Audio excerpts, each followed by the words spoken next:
An up-close look at what firefighters are battling. Unrelenting flames burning out of control, claiming hundreds of homes.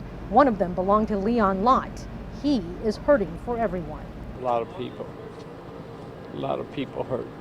A lot of people that maybe lost more than that. They've lost hope.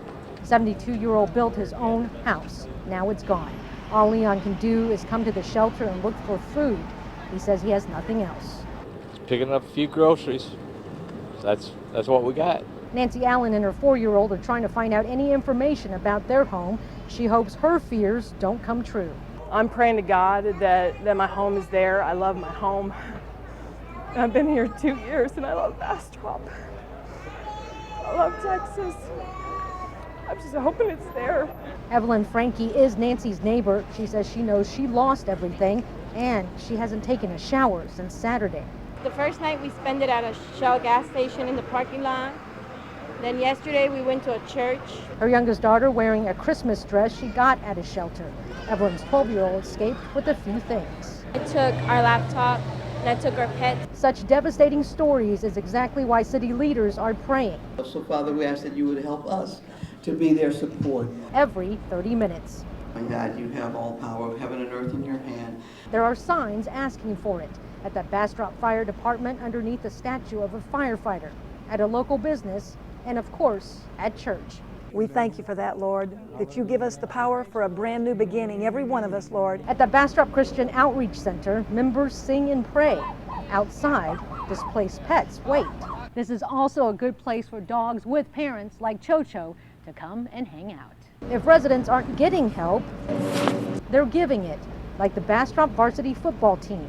They showed up to deliver supplies. We're just trying to take care of everybody. I feel like we need to help our community out. Others donated water tanks and took them to the front line. It's an emotional time for many. Not for 68-year-old Bobby Whale, who lost his home. Starting over for him is not getting him down. Life goes on whether we like it or not, and we keep going.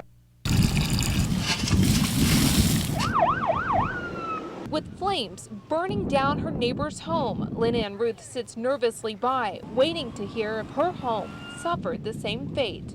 I know some of these people with these houses, they're going to be devastated, and I hope to God it's not mine too. Ruth and her daughter Erin were evacuated as the flames quickly spread due to the raging 30-mile-an-hour winds.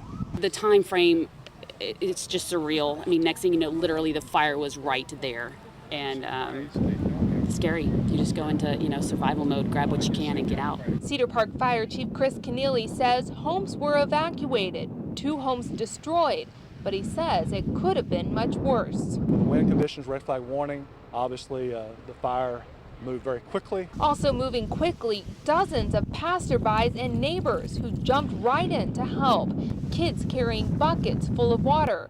Men filling up trash cans full of water. We're filling this, and then when they come back with buckets, they dunk them. And everyone doing what they could to put out the hot spots. A lot of people that have just driven by have stopped. Here, I got this bucket, I got this bucket. We've gotten buckets from so many people, and the community has just been so awesome. A neighbor helping neighbor mentality that everyone, even those directly affected, can lean on. We're going to have to help our neighbors. Absolutely, and that's why we love this community, just sitting out here. So many people hugging and giving us phone numbers. Do you guys need anything? Friends bringing drinks by. It's a great community, at least pulls together. For nearly 35 years, Ida Collins has been taking students to and from school. This year, it is awful. Is the hottest by far. The veteran bus driver says it has gotten up to 112 degrees inside. She says she is as prepared as she can be, drinking lots of water, and I wear a cool tie, which is wonderful. You stick it in water and it swells up. Collins says she keeps an eye on the elementary kids because this heat is hardest on them. It's hot and they go to sleep. It makes them sleepy. So you have to really go and check your bus, walk through it, and make sure everybody, is awake and going to get off. 5-year-old Jasmine has ridden the bus before. How bad do you sweat? Really bad. Her mom says this heat is unbearable. It's very hot. Just to walk to the car is very hot. Just within this little amount of time, it's already drenching in sweat. It's just really hot out here. AISD has 491 school buses, according to the transportation director. 295 of them don't have AC, but 196 do. Those are for the special needs kids. That's why the buses have tinted windows, which are kept open. There are fans up front near the driver. Outside, a white roof helps keep the bus 10 degrees cooler. The AISD transportation director says while it would be nice to have AC on the buses, there is a trade-off. It also could work against you, like more breakdowns because of overheating on the buses. So you may end up leaving children in the middle of the highway or in the neighborhoods waiting for another bus. He says there haven't been any heat-related incidents so far. He says if students continue to bring water, wear light-colored clothing and a hat, hopefully it will stay that way. Jenny Lee, Fox 7 News Edge.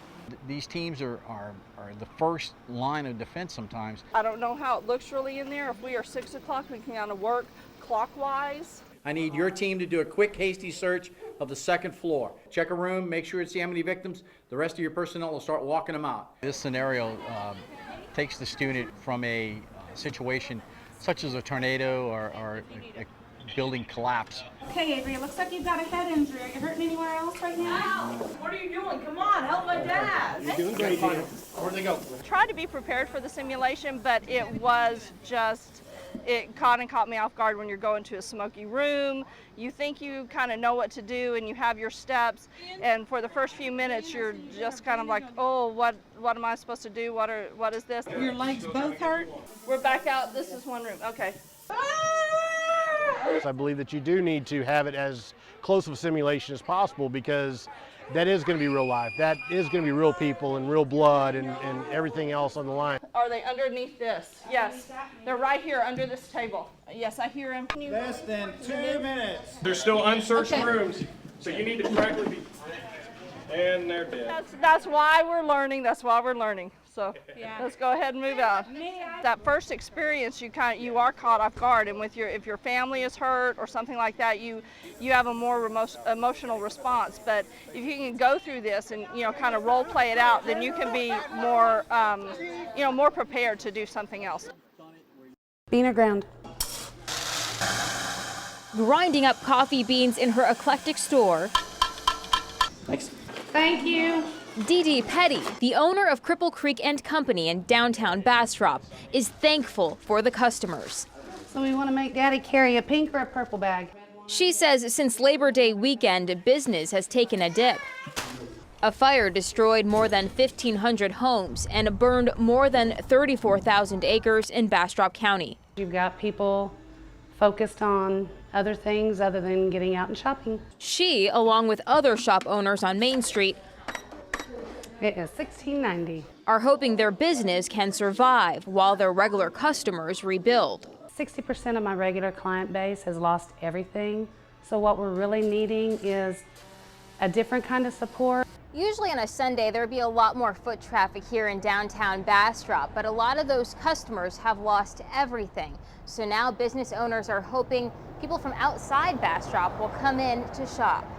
As shops are suffering, restaurants have been seeing more people from all over stopping by. I've had customers that have come in from Taylor, from Austin. I had people that have come in from Sealy. From the first responders who battled the fire to this is a good place to come, people. Couples like Vic and Elaine Zuliani from South Austin touring the devastation. There's people rummaging through their houses to find out what they can save, and there's nothing there. Now shop owners like Dee Dee welcome to Bastrop.